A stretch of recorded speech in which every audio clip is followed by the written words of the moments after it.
بچوں کو ایسی تعلیم دو جب تک کہ بچہ قرآن کریم نہ سیکھ لے، قرآن کریم اس کو پڑھنا نہ آ جائے، اس وقت تک کسی اور کام میں اس کو مت ڈالو۔ ہمارے ہاں الحمدللہ مسلمانوں کی تاریخ یہ ہے کہ سب سے پہلی تعلیم جو بچے کو دی جاتی تھی وہ قرآن کریم کی ہوتی تھی، ناظرہ ہی صحیح، لیکن ناظرہ قرآن کریم بھی انسان کی زندگی میں انقلاب برپا کرتا ہے۔ اگر صحیح طریقے سے ناظرہ پڑھ لے نا بچہ تو اس کے دل میں ایمان کا بیج پڑ جاتا ہے، اور پھر آگے وہ ایمان کا بیج اس کو بہت سی برائیوں سے روکتا ہے۔ تو جب تک اس بات کا یقین نہ ہو جائے کہ میرا بچہ قرآن کریم پڑھنے کے قابل ہے، اس وقت تک اس کو آگے نہ بھیجو۔ اب ہمارے یہاں وزیر تک بن گئے ہیں لوگ، اور جب ان سے کہا گیا قل ہو اللہ پڑھ لو تو قل ہو اللہ پڑھنے نہیں آ رہا۔ تو وہ در حقیقت یہ اس لیے کہ ہم نے ہمارے ذہن سے دین کی تعلیم و تربیت کی اہمیت ہی ختم ہو گئی۔ ہمارے دل میں اس کی اہمیت ہی نہیں ہے کہ ہمارا بچہ جو ہے وہ دین کی معلومات، دین کا علم حاصل کرے۔ نہ صحیح، ٹھیک ہے، ہم نے یہ نہیں کہتے کہ آپ ہر ایک کو عالم دین بناؤ، ہر ایک کا عالم دین بننا بھی فرض نہیں ہے کہ آپ پورا درس نظامی پڑھاؤ 8 سال تک، لیکن اگر کم از کم جو انسان کے ذمہ فرض عین ہے اس کا علم تو بچے کو ہر حال میں ہونا چاہیے، اور اس کے لیے کسی ایسی درسگاہ، الحمدللہ اب ایسی درسگاہیں موجود ہیں جس میں جو دنیاوی تعلیم کہلاتی ہے وہ بھی الحمدللہ اس میں پڑھائی جاتی ہے، اور اس کے ساتھ ساتھ اس کو مسلمان بنانے کی بھی فکر ہوتی ہے، اس کو دینی معلومات بھی فراہم کی جاتی ہے۔ ایسی درسگاہوں کے اندر اس کو بھیجو۔ جب تم خود ایسے درسگاہوں میں بھیج دو گے جہاں پر الحاد اور بے دینی کا چرچا ہے تو پھر وہ اس کی ذمہ داری تمہارے اوپر عائد ہوتی ہے کہ تم نے ایسی جگہ بھیجا کیوں۔ اور دوسری بات یہ کہ اگر فرض کرو کہ کوئی بچہ آپ نے کسی درسگاہ میں بھیجا، کسی اسکول میں بھیجا، وہاں پر دین کی معلومات اس کو حاصل نہیں ہو رہی، دین کا علم اس کو حاصل نہیں ہو رہا، تو کم از کم اتنا تو کر لو کہ اپنے گھروں کے اندر تھوڑا سا وقت اپنے بچوں کے ساتھ ایسا نکالو جس میں کچھ دین کی معلومات بچوں کو فراہم کی جائیں۔ کم از کم سیرت طیبہ، نبی کریم سرور عالم صلی اللہ علیہ وسلم کی سیرت طیبہ سب مل کر گھر والے بیٹھ کر تھوڑا سا وقت نکال کر اس میں پڑھیں۔ اس سیرت طیبہ میں نبی کریم صلی اللہ علیہ وسلم کے حالات زندگی بھی ہیں، اس میں نبی کریم صلی اللہ علیہ وسلم کے اخلاق بھی ہیں، آپ کی معاشرت بھی ہے، آپ کے سکھائے ہوئے آداب بھی ہیں، وہ سارے کے سارے اکٹھے بیٹھ کر پڑھیں۔ اس میں کیا مشکل کام ہے؟ رات کو تھوڑا سا وقت سونے سے پہلے اپنے سارے بچوں کو جمع کر کے اور اس میں خود نبی کریم صلی اللہ علیہ وسلم کی سیرت طیبہ کی کوئی کتاب پڑھ لو سب بیٹھ کے،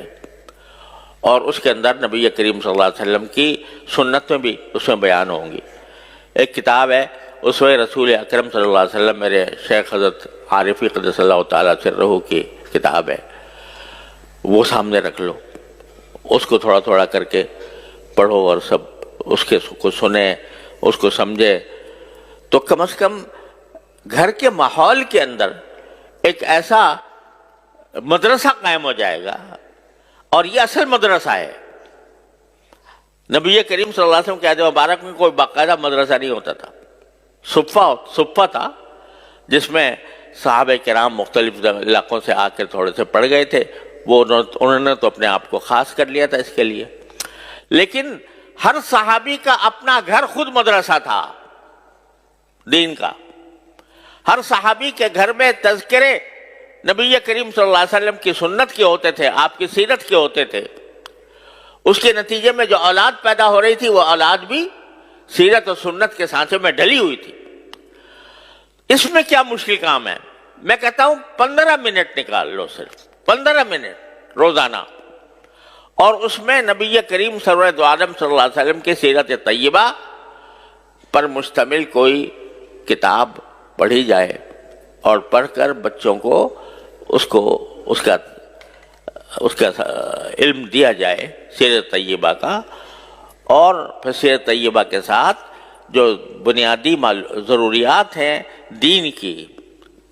وضو کے احکام، نماز کے احکام وغیرہ وغیرہ، اور اخلاق،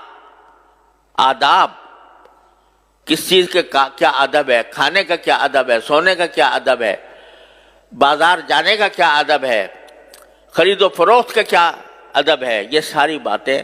رفتہ رفتہ روزانہ کر کے اگر 15 منٹ بھی روزانہ ہر انسان، ہر مسلمان نکال لے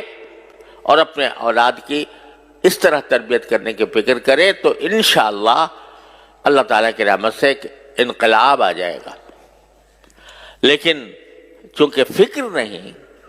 تو اس کی وجہ سے یہ چھوٹا سا کام بھی نہیں ہو پا رہا، اور قرآن اسی کی طرف متوجہ کر رہا ہے کہ تم ساری دنیا کے اوپر تنقید کرتے ہو کہ فلاں جگہ یہ ہو رہا ہے، فلاں جگہ یہ ہو رہا ہے، سیاسی ماحول کے اندر بے چینی ہے، اضطراب ہے، انتشار ہے، لڑائیاں ہیں، جھگڑے ہیں، تنازعات ہیں، ان سب کی شکایت تو کرتے ہو، لیکن خود اپنی طرف متوجہ ہو کر نہیں دیکھتے کہ تمہارے ہاں کیا کمی ہے۔ اگر تم فرض کرو کہ مکمل طور پر اسلامی احکام پر عمل کر رہے ہو لیکن تمہاری اولاد اور تمہارے گھر والے دوسری طرف جا رہے ہیں، اس کی ذمہ داری بھی تمہارے اوپر عائد ہوتی ہے، اپنی فکر کرو۔ اور اس کا ایک آسان راستہ میں آپ حضرات کی خدمت میں عرض کر رہا ہوں کہ 15 منٹ نکال لو روزانہ رات کو، اور اپنے گھر والوں کو جمع کر کے اس میں سیرت طیبہ اور احکام شریعت کی کتاب حضرت حکیم محمد مولانا تھانوی رحمۃ اللہ علیہ کی حیات المسلمین ہے مثلا، وہ پڑھ کے،